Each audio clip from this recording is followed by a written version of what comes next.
bien écoutez, bienvenue. On continue donc sur le Hannover Messe avec donc Ville Intelligente Mag, puisque on va ici travailler avec un atelier assez riche, assez rythmé, puisque nous allons parler de l'industrie du futur 4.0.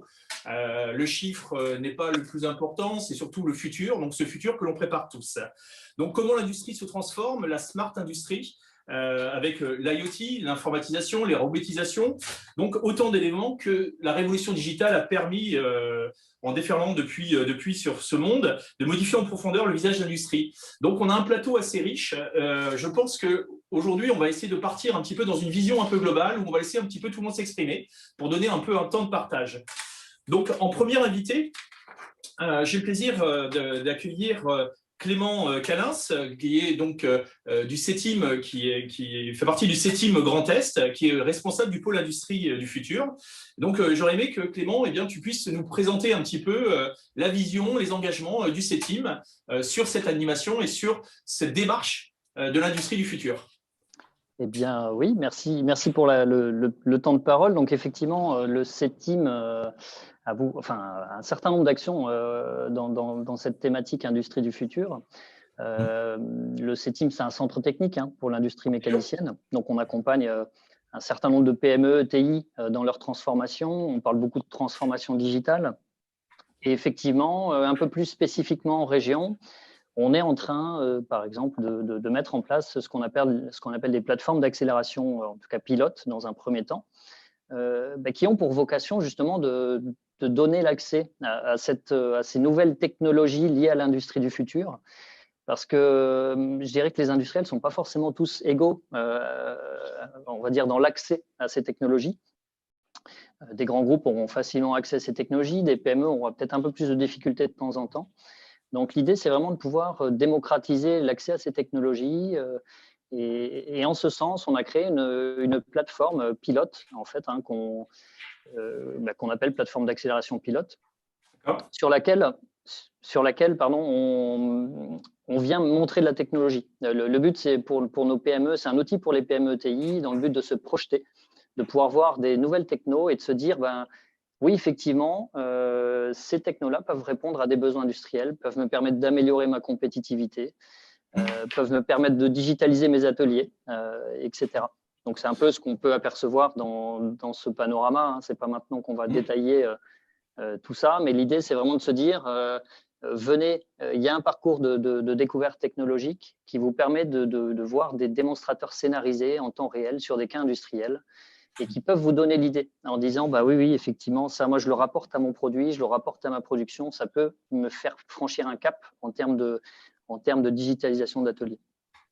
En effet, déjà, le KM0 est un site hautement symbolique, avec la dynamique de la région de Mulhouse, qui avait été lancée donc sous la coupe de Jean Rotner, qui en était maire, qui est président de région aujourd'hui, et qui était maire à l'époque de Mulhouse. Donc, on est dans un bassin de l'industrie mécanique. Donc, la simulation, aujourd'hui, de pouvoir réimplanter ces usines en France, c'est aussi de les implanter avec une dynamique en respectant surtout un défi social, un défi environnemental. Donc, ces plateformes qui existent, comment vous les animez, vous, CETIM ? Eh bien, du coup, c'est des plateformes qu'on est en train de déployer, puisque effectivement, on va dire que la maîtrise de nouvelles technologies ou de technologies émergentes, ça fait longtemps qu'on y travaille, ça fait longtemps qu'on les déploie au sein des entreprises. Là, l'idée, c'est vraiment de pouvoir tout regrouper en un espace et de pouvoir montrer et puis d'expérimenter derrière. Tout ça dans une logique, quelque part, de sécuriser les futurs investissements. Parce qu'on sait bien que la marge qui peut être, on va dire, rédhibitoire à certains moments, c'est comment, en ayant vu quelque chose qui peut m'intéresser, comment je le transforme dans mon atelier, comment je l'adapte à mon besoin spécifique. Et donc, c'est vraiment dans le but de fluidifier cette démarche-là et de la rendre plus accessible. D'autant plus que les outils numériques sont fondamentaux. Alors moi qui suis angevin, puisque la ville d'Angers avait lancé sa première plateforme d'expérimentation avec la Cité de l'objet connecté, où on venait avec un projet, on repartait avec un produit. Aujourd'hui, c'est un petit peu cette démarche qui se situe au KM0. Donc le CETIM accompagne bien évidemment sous forme de démonstrateur, mais aussi en tant que conseil sur le développement de solutions. Oui, tout à fait. Effectivement, il y a un certain nombre d'accompagnements un peu spécifiques, je dirais, à la carte. je vais pas les énumérer, mais vous parliez de nouveaux outils numériques. On parle beaucoup d'intelligence artificielle, par exemple. Oui. On peut accompagner les industriels en leur montrant, en leur disant, regardez, c'est pas utopique aujourd'hui de décliner de l'intelligence artificielle dans un atelier pour du contrôle, par exemple, du contrôle visuel.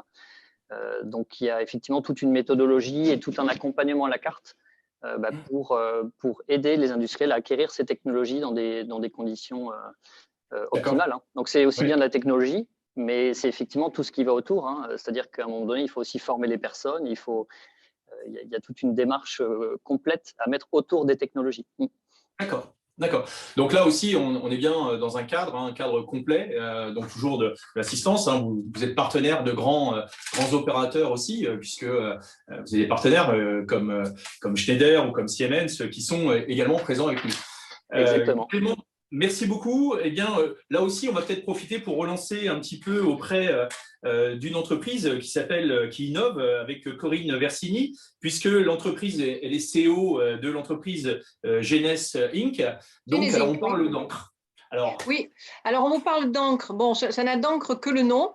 Par contre, ce n'est pas la présentation qui est à l'écran, ce que nous faisons. Nous faisons des matières premières pour l'électronique.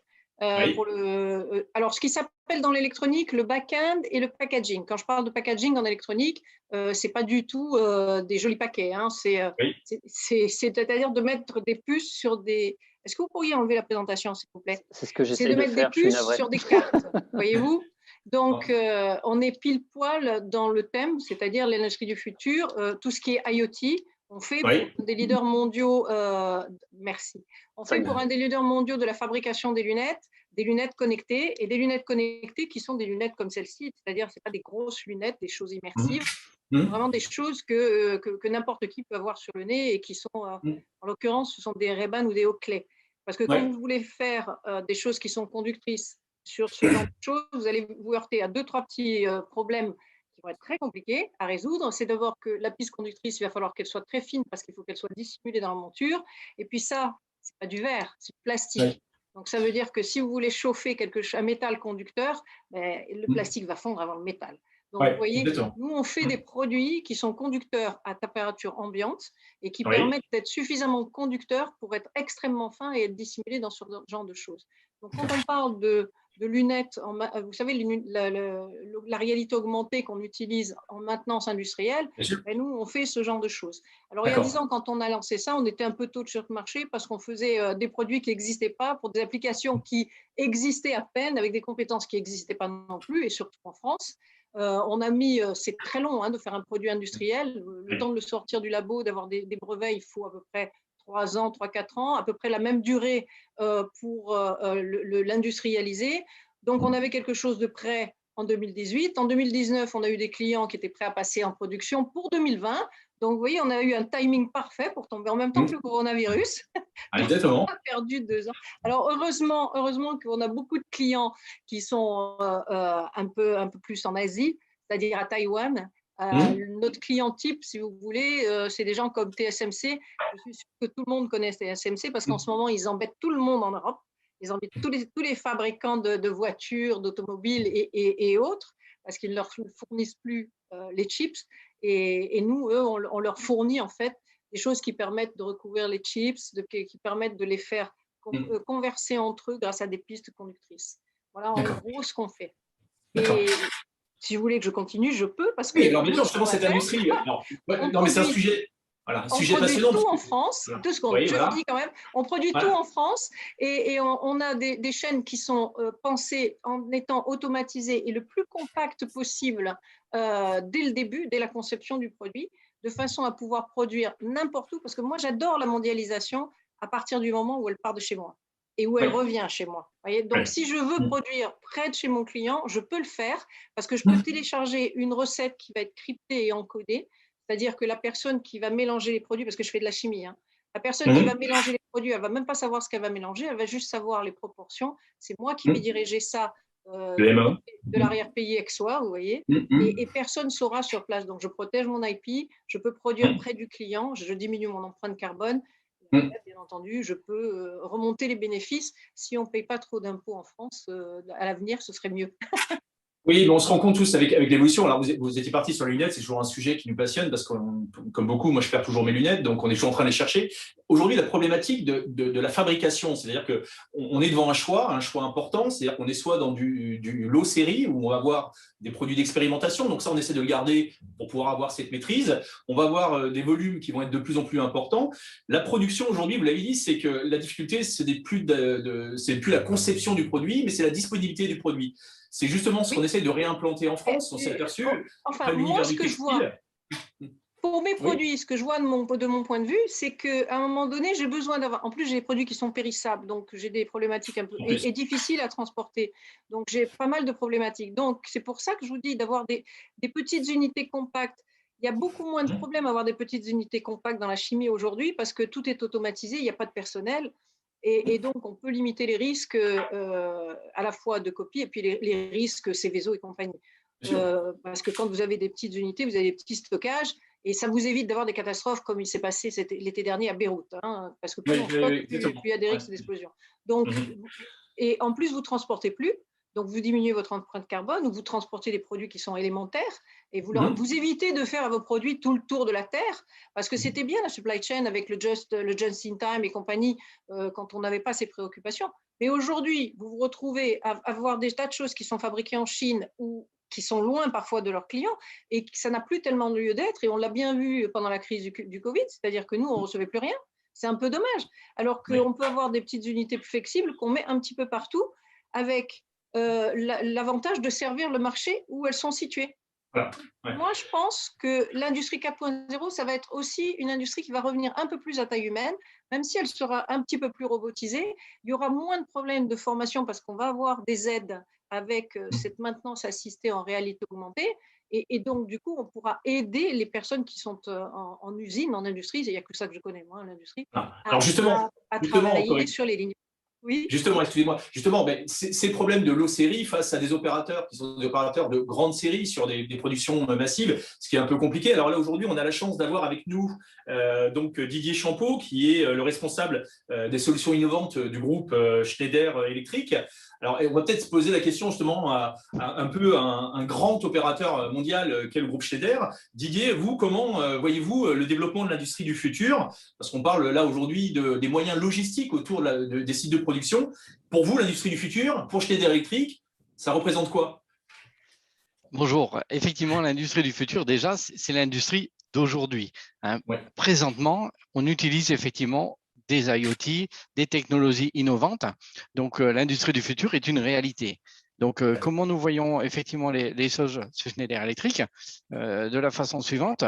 Nous pensons, et nous l'avons mis en œuvre, que l'industrie du futur, ou l'industrie 4.0, c'est effectivement l'apport des nouvelles technologies, que ce sont les capteurs connectés, les data qui sont sur le cloud, les analyses que l'on va pouvoir faire de ces données avec des logiciels, qui va nous permettre de passer de la production automatisée, robotisée, à la production digitale. Donc, ça concerne, et ça, il faut bien en avoir conscience, déjà l'industrie d'aujourd'hui, les usines d'aujourd'hui. On ne parle pas que pour des installations neuves ou des usines neuves, et heureusement, puisque le parc industriel en France est donc assez mature. Et si je prends l'exemple de Schneider, nous avons 200 usines de par le monde, dont une vingtaine en France. Et l'industrie du futur, c'est un programme d'entreprise chez nous qui s'appelle Smart Factory avec des briques technologiques. Et chaque directeur de site va pouvoir implanter ces briques technologiques, mettre de la maintenance prédictive, de la réalité augmentée pour pouvoir effectivement rendre son site plus agile, plus souple, plus économe en termes énergétiques, par exemple. D'accord. Donc, le fonctionnement global, merci de rappeler, on parle de l'industrie du futur, on parle de l'industrie 4.0. On sait que c'est surtout en 2011 où c'est principalement l'Allemagne qui a formalisé ce concept. Donc, dans ce concept, c'est aussi un concept de réimplantation industrielle? C'est pas forcément de réimplantation industrielle, mais c'est de pouvoir aux industries existantes, aux sites existants, de pouvoir bénéficier d'une transformation digitale, c'est d'utiliser les nouveaux outils pour transformer de la data en information utile. Je vais prendre quelques exemples. Nous avons un site, par exemple, au Vaudreuil, qui est donc en 2017, qui a implémenté un certain nombre de solutions technologiques et qui a continué tout au long des années. Hein. Et par exemple, on a implémenté des solutions de réalité augmentée. C'est donc sur tablette, la capacité que nous donnons aux opérateurs de production d'avoir des informations sur un iPad ou sur une tablette concernant leur unité de production. Donc, ils vont avoir des données sans avoir besoin d'ouvrir la porte de la machine. C'est également la possibilité de mettre des capteurs d'énergie de façon à avoir sur des logiciels les dashboards qui vont leur permettre de faire des économies d'énergie. Donc, c'est utiliser des installations existantes enrichies de certains capteurs pour pouvoir effectivement profiter et rentrer dans une boucle vertueuse d'amélioration. Oui, tout à fait. En fait, c'est très important parce qu'aujourd'hui, on le voit, on a ce qu'on appelle de l'énergie dispensée, donc de l'énergie qui est linéaire. Aujourd'hui, d'avoir la capacité d'être informé, donc d'avoir une valeur zéro pour pouvoir gagner, l'optimiser, il faut d'abord pouvoir avoir cette mesure. Donc, en installant des capteurs, donc avec les objets connectés, moi je travaille avec une entreprise qui s'appelle ToConnect, qui est basée sur le Choletais, où le rôle essentiel, et bien évidemment, c'est de mettre en place ces points zéro pour pouvoir dire mais, quelles sont mes marges de progression. Sinon, on ne peut pas s'en rendre compte quand c'est diffus. Et donc, ça permet aussi de responsabiliser les utilisateurs. Donc, c'est aussi une démarche de pédagogie que vous offrez et sur lequel vous accompagnez vos opérateurs techniciens dans l'enceinte de vos usines. Exactement. Et l'appropriation de ces technologies, elle est quand même facilitée dans la mesure où on utilise des outils qui sont comme des tablettes, des téléphones, qui sont utilisés dans le monde domestique. Et donc, c'est facile pour nos opérateurs de pouvoir se les approprier. C'est aussi une façon aussi de garder des talents ou de faire venir des talents. Quand vous êtes sur un atelier de production et que vous utilisez ces technologies, vous pouvez vous assurer que ça a un intérêt pour les futurs candidats, par exemple, sur nos usines. D'accord, ok, bien. Et justement, donc là aujourd'hui, on parle de cette relation humaine au sein des usines, on parle de ces relations humaines au sein des grandes marques qui ont une morale, un cercle vertueux aussi dans l'accompagnement et la création de leurs produits. Alors, on a l'avantage aussi d'avoir avec nous un responsable de supply chain de l'entreprise Valeo, mais qui est surtout le vice-président de l'Institut français de l'obsolescence. L'obsolescence est un mot qui est aussi fortement utilisé en ce moment. On parle d'industrie du futur, obsolescence. Alors, je vais passer la parole à Kevin Boissy, qui est avec nous et qui va nous parler justement de ce rôle de l'obsolescence dans l'industrie du futur. Kevin ? Oui, alors, oui, vous m'entendez ? Oui, très bien. Oui, très bien. Bonjour à tous.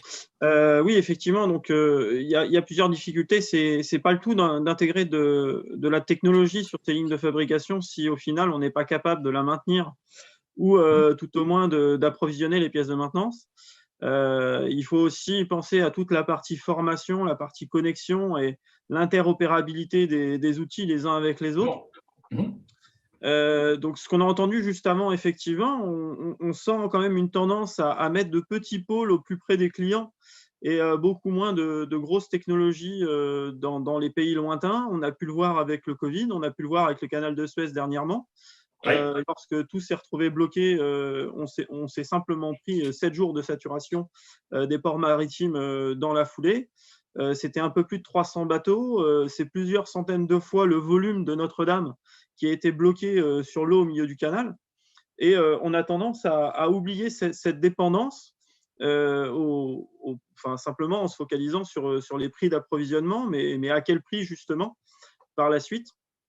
Alors, c'est un peu ce qu'on essaye de véhiculer, en tout cas de sensibiliser, au-delà de simplement l'obsolescence, se poser aussi la question des problèmes d'approvisionnement matière, des diminutions des sources d'approvisionnement et la résilience, pour utiliser un mot à la mode, aux sources d'approvisionnement, en tout cas aux limitations des sources d'approvisionnement. Et donc, c'est ce qu'on essaye aussi d'apporter via le village francophone, donc dans le collectif Smart Factory et Smart Industry, où on essaye au contraire de se lier en partenaire, de créer un petit peu des meutes, de façon à pouvoir nous créer des connexions, nous créer des liens, nous créer des sources fiables d'approvisionnement et pas simplement des sources d'approvisionnement. Après, dernier point, si on parle d'industrie 4.0, il faut qu'on ait conscience de notre écologie et notre empreinte carbone, donc notre CO2 équivalent. Et tous les outils sont là, effectivement, pour pouvoir nous permettre d'améliorer notre empreinte, nos rebuts, notre maintenance prédictive, aller un petit peu plus loin sur nos outils de fabrication, de changer seulement l'essentiel lorsque c'est nécessaire. Oui. Et donc d'éviter la surconsommation industrielle, si je peux dire. Ouais. Alors la surconsommation, bien évidemment, il faut pouvoir l'adapter, mais on a des cycles produits. Il est impensable aujourd'hui, à l'ère des smartphones qui remplacent, on va dire, une dizaine d'équipements entre l'appareil photo, le téléphone, bien évidemment, mais l'ordinateur, de repartir avec un Nokia 3330, aussi parfait soit-il à l'époque. Donc, on a aussi quand même une avance technologique et donc l'adaptabilité de ces produits, le cycle de retraitement de ces produits. Comment vous, au niveau du marché français, donc de cette industrie vertueuse où on essaye aujourd'hui de s'engager, on voit l'accélération, c'est-à-dire que la situation du Covid n'a pas été un élément déclencheur, a été un accélérateur de l'engagement du consomme-acteur qui aujourd'hui veut consommer. Donc, on regarde beaucoup plus la durabilité dans le temps, on achète plus qualitativement, on a des spécialistes du textile, ils pourront peut-être nous en parler. Donc, comment vous, aujourd'hui, vous arrivez à pouvoir expliquer, sensibiliser les acteurs de l'industrie, donc de ce passage de l'industrie du futur comme une industrie vertueuse et non pas une industrie de pure production? L'avantage, c'est un peu qu'effectivement, le Covid a catalysé cette sensation d'industrie locale. On a pu le voir lorsqu'on a voulu lancer les fabrications de masques, où basiquement, chacun chez soi essayait de se mettre derrière sa machine à coudre et de se lancer. Le premier outil qui a permis de lancer ces masques, c'est YouTube, avec des tutoriels, ce qui prouve que la technologie était là pour supporter l'artisanat. Il ne faut pas systématiquement voir le big data, l'intelligence artificielle qui effectivement sont plutôt accessibles aux gens qui ont des gros moyens. Avant ça, c'est aussi de se dire que la machine tourne et qu'à tout moment, au lieu qu'elle s'arrête, le responsable de production reçoit une notification sur son téléphone portable. Alors oui, c'est peut-être un peu intrusif, mais en tout cas, c'est des technologies qui nous permettent d'être plus réactifs. C'est des bases technologiques via Internet qui vous permettent de fabriquer les pièces à peu près où vous voulez dans le monde et de les avoir en disponibilité sous 24 heures. C'est les technologies additives qui vous permettent d'économiser 70% de la matière pour avoir une pièce qui a la même cohérence technique. C'est plein de choses.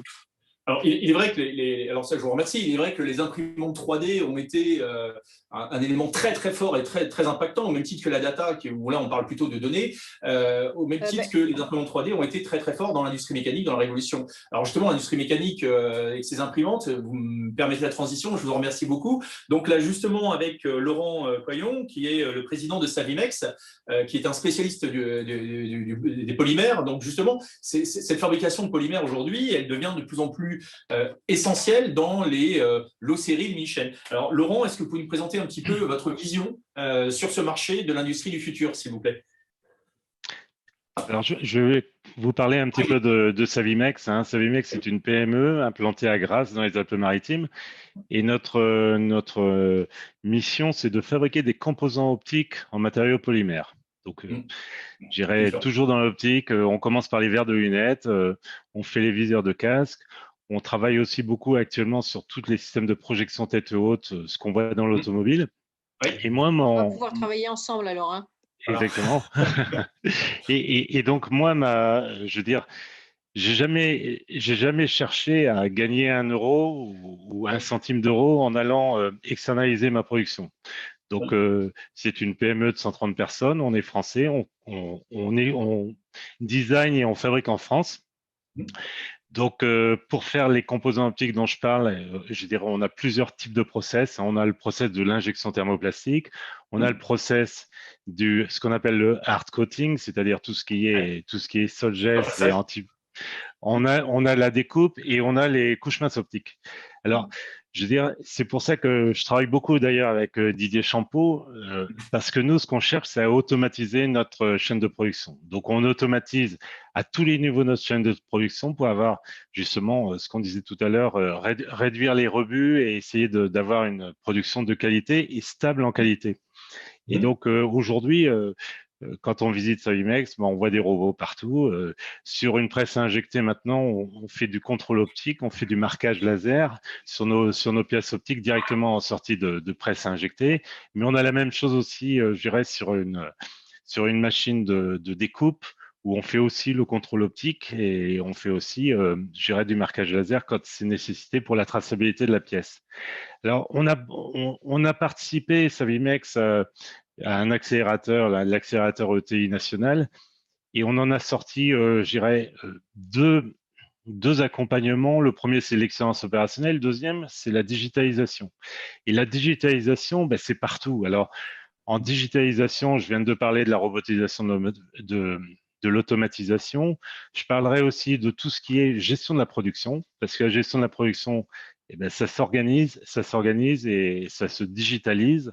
Donc aujourd'hui, on est en train d'implanter un MRP dans l'entreprise, mais on a aussi fait notre propre logiciel de suivi de qualité et de suivi de productivité.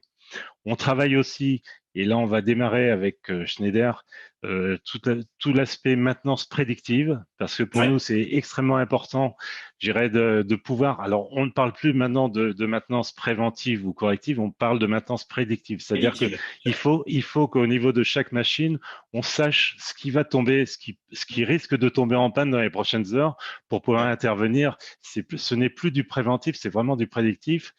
Et puis on travaille, mais on travaille déjà depuis plusieurs années et on travaille avec une filiale d'EDF sur l'économie d'énergie. Aujourd'hui, je dirais, on a mis des capteurs partout dans l'entreprise pour mesurer en temps réel notre consommation électrique et voir où sont les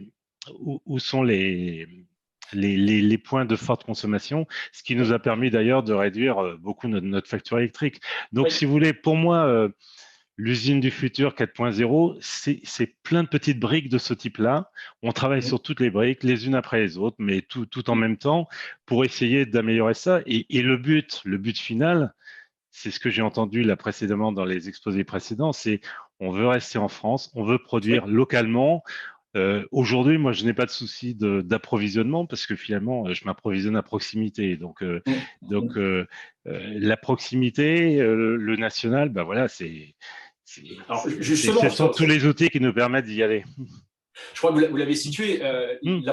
Avant tout, c'est un cap. L'industrie 4.0, c'est un cap qui est donné. Vous parlez bien sûr de réduire vos consommations énergétiques, là on va sur un compte d'exploitation, mais on voit aussi surtout bien un cap, une direction, puisque c'est un projet de développement durable.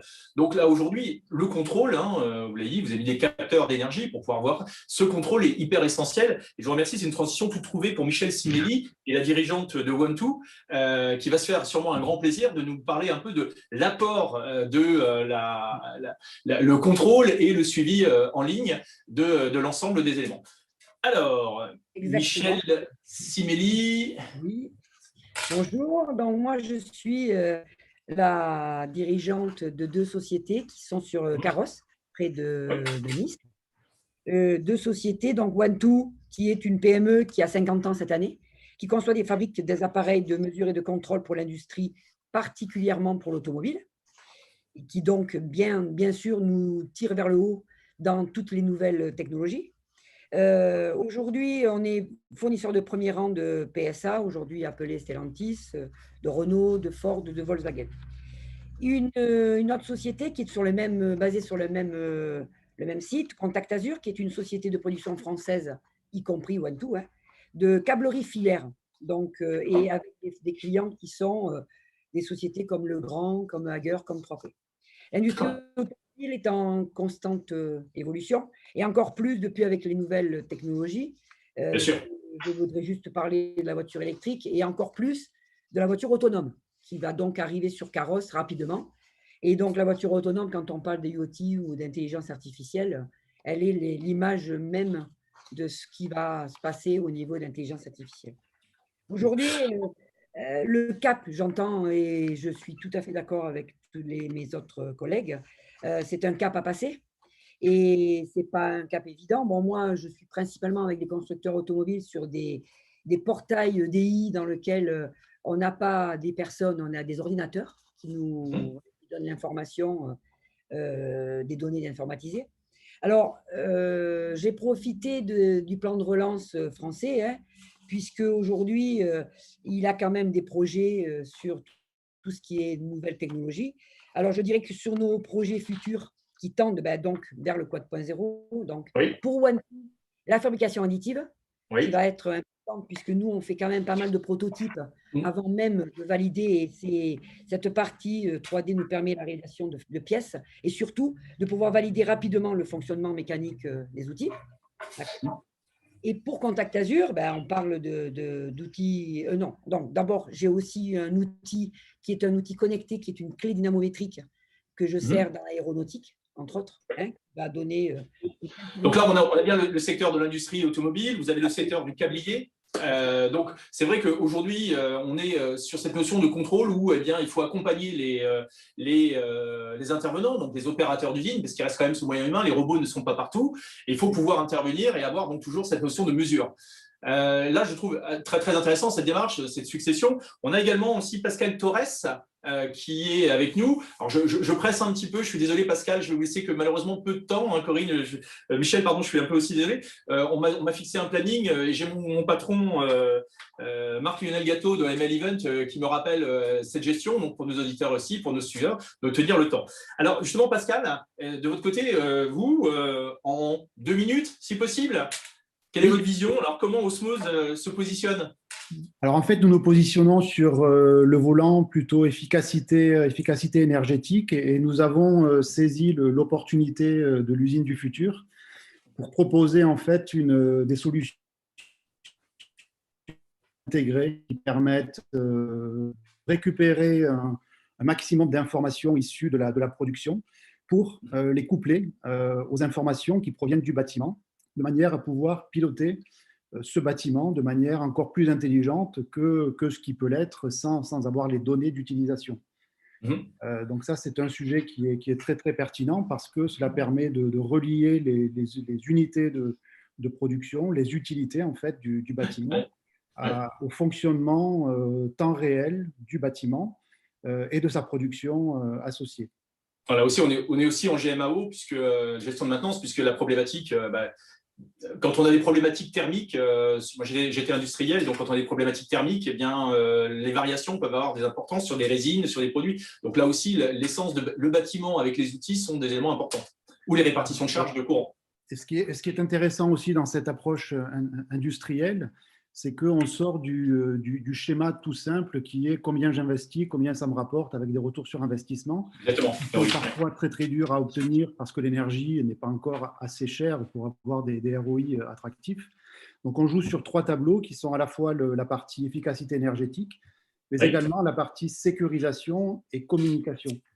Donc quand on discute avec un industriel et qu'on lui propose des solutions d'optimisation, celles-ci sont basées sur des notions de scénario et de modélisation de fonctionnement nominaux, ce qui permet d'identifier et d'anticiper des éventuels problèmes, comme disait Laurent, en termes de maintenance prédictive ou en anticipation, et d'éviter des arrêts de production.